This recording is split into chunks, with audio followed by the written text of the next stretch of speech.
Bonjour et bienvenue à Jamais sans ma montre. Aujourd'hui, je vous parle de la Citizen NY0040.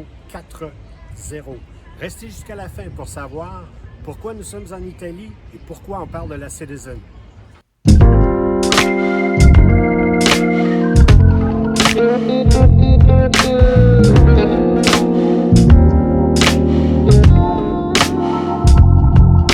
Beaucoup d'amateurs et de collectionneurs, la mythique Seiko SKX a été l'une des premières montres automatiques de leur collection. Et avec raison. Son prix, sa robustesse et sa polyvalence en font un choix absolument avisé. Pour moi, le chemin a été légèrement différent. Il y a plusieurs années, au moment où je me décidais entre une SKX 007, une SKX 009 ou même encore une SKX 013, la Citizen NY0040 apparaît sur ma page d'accueil de la plateforme eBay. De seconde main, jamais portée, à peine 200 $ canadiens, le choix a été très facile. Je n'ai rien du tout contre la Seiko SKX. C'est une grande montre qui fait vraiment partie de l'histoire de l'horlogerie. Je comprends aussi toutes les raisons qui en ont fait sa popularité. Mais la Citizen a comblé ce besoin pour une montre automatique, une plongeuse à prix populaire, avant même que Seiko ne cesse la production de sa SKX. Et depuis ce temps, la nouvelle mouture de la Seiko 5 ne me séduit pas vraiment. Et les prix de ces SKX qu'on trouve sur les marchés secondaires me laissent un peu médusé, comme ceux de la nouvelle Citizen Pro Diver automatique d'ailleurs. Alors, est-ce que la Citizen est une alternative intéressante à la Seiko SKX? C'est de ça que l'on discute aujourd'hui. Voici ce que vous devez savoir sur ce modèle. C'est une Citizen ProMaster, le modèle NY-0040. Elle est équipée d'un mouvement Miyota 8203, qui lui donne une réserve de marche d'un peu plus de 40 heures. Son mouvement bat à 21 600 battements par minute et elle est précise entre moins 10 et plus 20 secondes par jour. La taille du boîtier, 41,5 mm. La longueur corne à corne, 47,5 mm. L'entrecorne est de 20 mm. Son épaisseur de 12 mm. Elle est proposée avec un verre minéral. Son étanchéité est de 200 mètres. Son poids total de 93 grammes. Et son prix cible devrait être environ autour des 300 $ canadiens, mais faites vite parce qu'il n'y en a pas tant que ça de disponible. Alors, à la prise en main, nous avons ici un boîtier et un fond en acier 316L, brossé sur le dessus du boîtier et poli sur les côtés.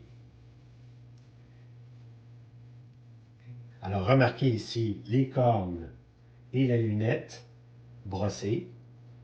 Le dessous du boîtier est poli ainsi que le fond. Alors ici, attention aux égratignures, plus facile sur un fini poli. Notez aussi le nom Citizen et le logo et le texte ProMaster sur le fond de la montre. On a ici une couronne vissée à 8 heures. Et c'est particulier, mais elle ne vous dérangera pas au poignet comme certaines couronnes placées à 3 heures et à 4 heures. On est ici sur un verre minéral plat, un peu sujet aux égratignures, mais très résistant. Dans les montres de plongée, il faut souvent choisir entre le verre saphir qui peut casser mais qui résiste aux égratignures, ou le verre minéral qui ne cassera sans doute pas, mais qui est sujet aux égratignures. Remarquez que ma montre a plus de 5 ans et son verre est encore impeccable.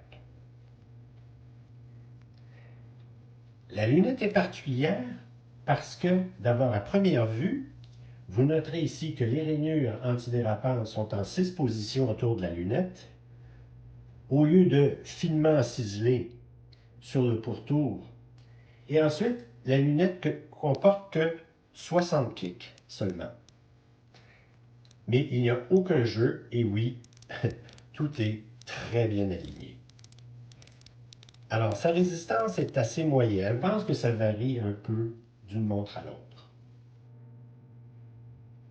L'insert est d'aluminium et comporte un point lumineux sur le triangle inversé à la position 0. C'est caoutchouc avec la table No Decompression Limit, équipé d'une boucle à ardillon, très simple, en acier brossé et non signé. La taille du bracelet est de 20 mm. Il rétrécit à 17 mm. Classique et confortable si vous lui donnez le temps. Je l'ai enlevé presque tout de suite pour le remplacer par un bracelet en nylon et parfois un bracelet métal en cotte de maille de type Sharp Mesh. Les 20 mm vous donnent un choix de bracelet presque illimité. Le cadran est noir lustré et les indices et marqueurs sont couleur crème et une légère teinte de vert. Ils sont cerclés d'acier. Les minutes sont en blanc sur le rebot. Notez les marqueurs en forme de trapèze et de flèche à 3 heures et à 6 heures. Et la forme du marqueur de 12 heures, très reconnaissable. Sur le cadran en haut du pignon, vous avez le texte Citizen Automatic et le logo ProMaster en rouge. Et sous le pignon, vous avez le mot Divers. Et l'apostrophe ici est important, car il nous informe que cette montre répond à la norme ISO 6425, qui en fait une montre pour la plongée sous-marine. Puis les mots Water Resist et 200 mètres. Jour et date en anglais et en allemand, à 3 heures, dans un guichet cerclé d'acier. Alors, une petite note sur le mouvement 8203 de Miyota, c'est qu'il n'y a pas de stop seconde. Alors, la couronne est tirée au maximum et la trotteuse continue son travail. Les aiguilles sont importantes par leur largeur et leur présence, mais notez qu'elles sont plutôt courtes. L'aiguille des minutes n'atteint même pas les marqueurs de minutes. La trotteuse est en forme de flèche avec un balancier en forme de cercle qui lui aussi est cerclé d'acier. Si vous êtes droitier comme moi, vous allez devoir vous habituer un peu à une couronne à gauche. Alors, je ne suis pas tellement habile de ma main gauche ici, mais alors, ici on change la date à la première position. Ici, les heures à la deuxième position. Vous remballez tout ici. Alors, ça sert pour la remontée. Alors, remarquez que vous êtes un peu à l'envers ici. Mais maintenant, quand il s'agit de la revisser, à moins que vous soyez plus habile que moi j'ai besoin vraiment de me servir de ma main droite ici. Alors, bien sûr, je ne le ferai pas au poignet parce qu'on pourrait endommager le mécanisme. Alors, je la revisse ici avec ma main droite. Mais pour vous, ça sera sans doute différent. Alors, la voici au poignet. Le boîtier est un peu plat et ne se conforme pas parfaitement au poignet, mais sa longueur de corne à corne en fait une montre un peu plus petite que vous ne le pensez et très confortable. N'oublions pas aussi qu'elle pèse moins de 100 grammes. Et que dire de la couronne à 8 heures? Même si c'est un peu particulier, vous ne la sentirez même pas. Ici, on parle d'une plongeuse, donc une lisibilité dans le jour qui est assez irréprochable, même s'il y a beaucoup de texte et de marqueurs sur le cadran. C'est aussi grâce à ses aiguilles plus larges. Nous voici maintenant dans mon donjon de la lisibilité. La voici à droite. Vous avez à gauche ici une montre Helm Vanuatu. Certains vous diront que la Seiko SKX a une lisibilité dans le noir qui est supérieure à la Citizen. Moi, je vous dirais que après l'avoir portée pendant 16 jours et l'avoir consultée en plein milieu de la nuit, presque toutes les nuits, je vous dirais que la lisibilité est très, très bonne dans le noir. En résumé, voici ce qu'on aime de cette Citizen. D'abord, sa taille.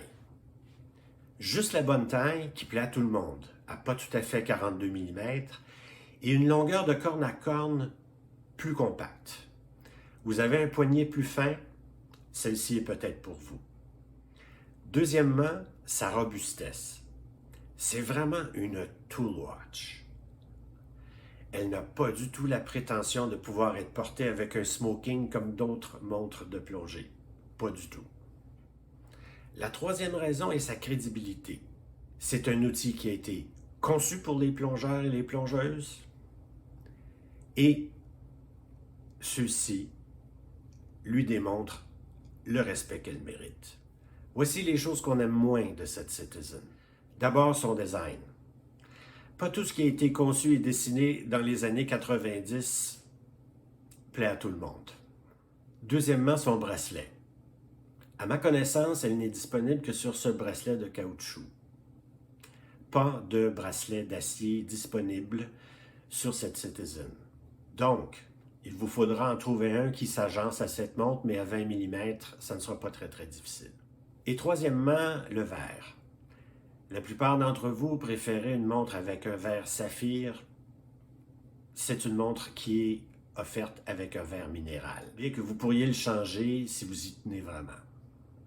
Est-ce que je vous la recommande? Entre 250 et 300 $ canadiens en bon état, vous ne le regretterez sans doute pas. Et c'est encore moins que ce que vous pourriez payer pour une Seiko SKX, même en mauvais état. Mais si vous êtes un inconditionnel de la Seiko SKX, la Citizen n'est tout simplement pas pour vous. Un dernier mot. Une chose à noter rapidement et qui à mes yeux donne à la ProMaster NY0040 une tonne de crédibilité, c'est son passé militaire. Ces montres ont été adoptées du milieu à la fin des années 90 par la marine italienne ou Marina Militare. Une version modifiée de ces montres a été portée par les plongeurs militaires. Certaines pièces déclassées font encore leur chemin vers le marché de l'occasion aujourd'hui, mais sont assez rares.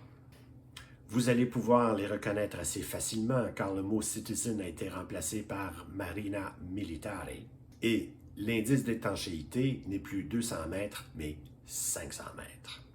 Pour la petite histoire, il s'agissait en fait de montres de production régulière qui ont été testées à 500 mètres.